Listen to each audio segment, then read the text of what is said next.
আসসালামু আলাইকুম বন্ধুরা, দেখতেই পাচ্ছেন আমি রয়েছি এখন সেই আমবাগানে। আজকে ঈদের দিন, সবাইকে ঈদ মোবারক।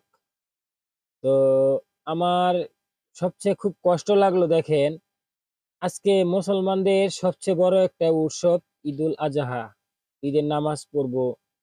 তো আমি এতই হতভাগা কপাল আমাদের আজকে ঈদের দিন আমাদের কপালে ঈদের নামাজটাও আল্লাহ লেখে নাই। আমাদের ঈদের নামাজটাও আমাদের কপালে আল্লাহ লেখে নাই, শুধু এই আমবাগানের কারণে। আর ঈদের নামাজ তো পড়তেই হবে, পড়ব, সেটাও কপালে হলো না। তো ঈদের দিন সকালবেলা খাবারের মেনু দেখেন, আজকে আমাদের নামাজ তো পড়তে পারলাম না, এটা একটা বড় কষ্ট। তারপরে দ্বিতীয় কষ্ট আরেকটা দেখেন, খাবারের তালিকায় আমাদের কি আজকে, এই যে মরিচ মরিচ পেঁয়াজ ছিলতেছি, মানে, আর এই যে পান্তা ভাত ঈদের দিন আজকে। অথচ আমার বাড়ি এখান থেকে 20 কিলোমিটার দূরে, অনলি 20 কিলোমিটার দূরে আমার বাড়ি।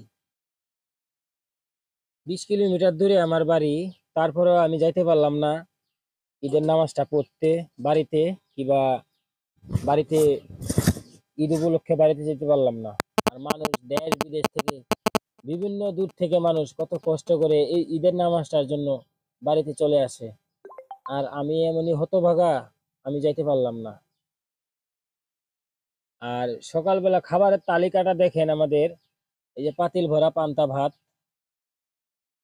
এই যে দেখতেই পাচ্ছেন পাতিলে পান্তা ভাত। এটা হচ্ছে মরিচ, কাঁচা মরিচ। এটা শুধু এখনকার খাবার না, এটা আমার দুপুরের খাবার। এই যে পান্তা ভাত, অনেকগুলা পান্তা ভাত রয়ে গেছে এখানে। এখন খাবো পান্তা ভাত, আবার দুপুরেও খাবো।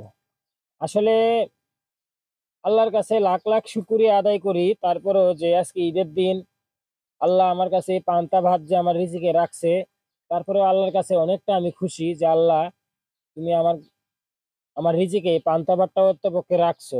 আমি তোমার কাছে অনেক খুশি। কিন্তু সবচেয়ে কষ্ট লাগলো যে আজকে ঈদের নামাজটা পর্যন্ত পড়তে পারলাম না। এটাই আমার খুব কষ্ট। এটা কাউকে দোষ দিব না, এটা দোষটা হচ্ছে আমার কপালের। আমি কেন আম বাগানে আসলাম, এটা হচ্ছে আমার কপালের দোষ। কোনোদিন আম বাগান পাহারা দিই নাই তো ভাই, বুঝছেন, কোনোদিন আম বাগানে আসি নাই।